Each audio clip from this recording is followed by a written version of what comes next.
Bonjour à tous, je vous retrouve aujourd'hui pour un nouveau tuto Excel et aujourd'hui on va parler de barre de progression. Et pour voir comment on crée ça, alors vous allez déjà créer un petit tableau avec des désignations, des stocks par exemple, et puis on va voir ce que ça donne en fait en faisant une barre de progression. Donc vous vous placez sur la première cellule et on va taper la formule REPT, d'accord, aujourd'hui. RFT, d'accord. Et donc, il faut mettre le texte qu'on veut afficher, d'accord. Ici, on va mettre le pipe, d'accord. Pipe more, c'est avec la touche Alt-GR et la touche 6. Il faut le mettre entre guillemets, bien sûr, puisque c'est du texte. Point virgule, et on sélectionne le chiffre en fait qui va correspondre à notre stock, ici. Et on ferme la parenthèse. Ici, ça fait plein de traits. Et pour que ça soit plutôt rapproché, on va d'abord on va tirer pour que ça le fasse pour toutes les cellules. D'accord. Et vous voyez que là, c'est un peu trop espacé, c'est un peu trop gros. Donc, on va changer la police de caractère de ces cellules en allant dans l'onglet Accueil et on va choisir Stencil.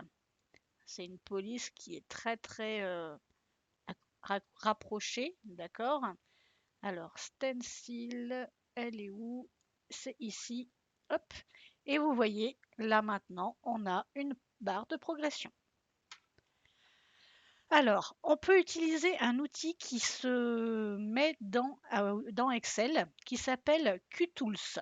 Et vous, quand vous avez installé, ici, vous retrouvez un onglet qui s'appelle QTools. Et ici, vous avez des graphiques un peu plus poussés que dans Excel. Et du coup, ici, on va avoir par exemple progressé avec des types de progression différentes. Il suffit de sélectionner du coup votre tableau.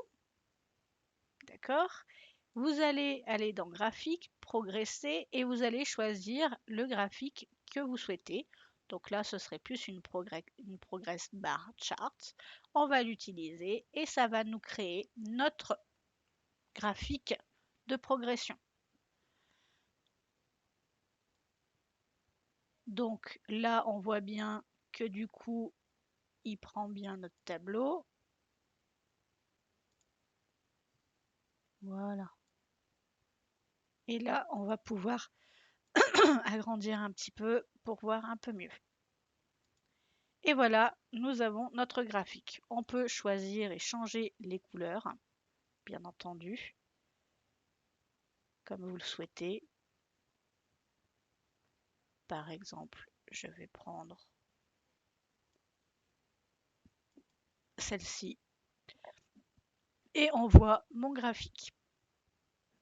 Voilà, bonne journée à vous!